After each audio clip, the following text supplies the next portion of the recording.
જય માતાજી મિત્રો, હું છું આપનો વાલેડો સુરેશ પ્રજાપતિ અને અત્યારે હળમતિયા આવી ગયો છું અમારા ઠાકરના દર્શન કરવા માટે, વરિયા માતાજીના દર્શન કરવા માટે. અમારા પ્રજાપતિ સમાજમાં કોઈ પણ વ્યક્તિના જ્યારે મેરેજ થાય એટલે અવશ્ય એમને આ મંદિરે દર્શન કરવા માટે આવવું પડે છે. બાપુ મને કહો છો કે એનું મહત્વ શું છે અને દર્શન કરવા માટે કેમ આવવું પડે છે? જય શ્રી રામ સુરેશભાઈ, આજે આપ પધારા, ખૂબ આનંદ થયો.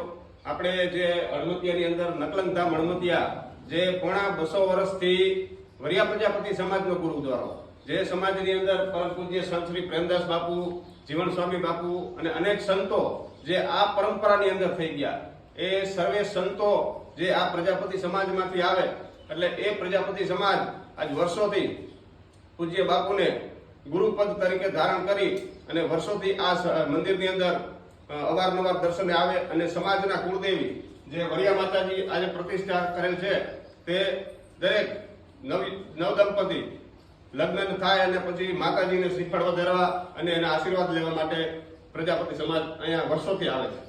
અને કોઈ પણ સારા મોરા કામ હોય એટલે પહેલા તો અમારે બાપુ વગર કામ અમે ક્યારેય કરતા જ નથી, કારણ કે મેહુલદાસ બાપુના જ્યારે આપણા ઉપર આશીર્વાદ પડી જાય ને એટલે જીવન ધન્ય બની જાય છે, એવું હું માનું છું. કેમ કે મારા ઉપર તો આશીર્વાદ પડેલા છે.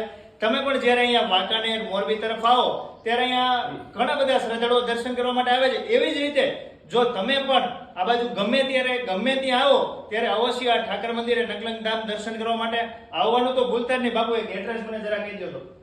આપણે હળમતિયા તાલુકો ટંકારા, જિલ્લો મોરબી અને લજાઈ ચોકડીથી હળમતિયા જતા રોડ ઉપર હળમતિયા પાલનપીરનું અને જુનાજ ગામની અંદર આપણે શિખર રોડ ઉપરથી દેખાય પ્રજાપતિ સમાજની કોઈ પણ ગામમાં પૂછો કે વરિયા પ્રજાપતિની સમાજની જગ્યા, તો અહીંયા તમે સીધા આવી શકો. વાહ, ખૂબ ખૂબ ધન્યવાદ સુરેશભાઈ. જય માતા, જય શ્રી રામ.